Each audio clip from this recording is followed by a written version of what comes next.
Hello students, welcome back to our channel rise for excellence. आज के इस video में हम बात करने वाले हैं नाइट्रोजनस बेस के बारे में।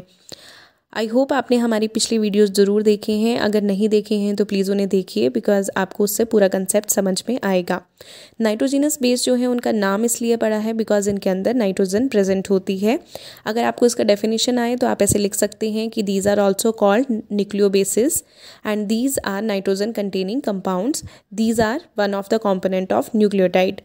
अगर हम डीएनए में देखें तो नाइट्रोजनस बेस जो होते हैं वो 4 प्रकार के होते हैं: adenine, guanine, cytosine and thymine.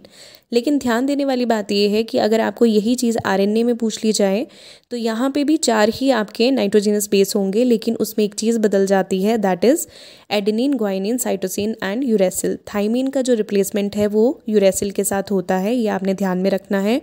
बहुत बार कॉम्पिटिटिव एग्जाम्स में ये पूछा जाता है।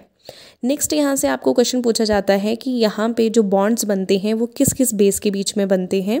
तो नाइट्रोजनस बेस जो एडेनिन है आपका, उसके साथ जो आपका बॉन्ड जो बनाता है वो है थाइमिन, और आपका ग्वाइनिन के साथ जो है वो साइटोसिन का जो है वो बॉन्डिंग होता है। अब नेक्स्ट क्वेश्चन ये बनेगा कि एडेनिन और थाइमिन जो है उनके बीच में कितने बॉन्ड्स होते हैं। तो उनके बीच में 2 बॉन्ड होते हैं और ग्वाइनिन और साइटोसिन के बीच में ट्रिपल बॉन्ड होता है, ये आपने ध्यान में रखना है।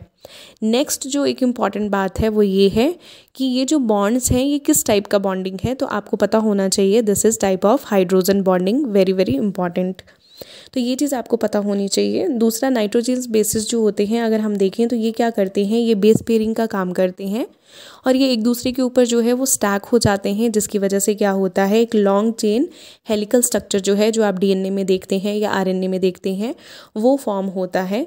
तो ये चीज़ें जो हैं आपको नाइट्रोजनस बेस के बारे में पता होनी चाहिए। तो अगर हम समराइज़ करें इस पार्ट में तो आपको क्या क्या पता होना चाहिए नाइट्रोजनस बेस के बारे में, कि नाइट्रोजनस बेस जो हैं वो नाइट्रोजन कंटेनिंग कंपाउंड्स होते हैं। और अगर हम डीएनए की बात करें तो डीएनए में 4 होते हैं: adenine, guanine, cytosine and thymine.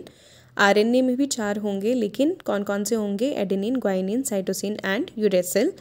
दूसरा, हमें ये पता होना चाहिए कि एडेनिन का जो पेयर होता है वो थाइमिन के साथ बनता है विद 2 हाइड्रोजन बॉन्ड्स, और ग्वाइनिन का जो पेयर है वो किसके साथ बनता है, साइटोसिन के साथ विद 3 हाइड्रोजन बॉन्ड्स। ये हमें पता होना चाहिए, यहाँ से बहुत बार क्वेश्चन आता है।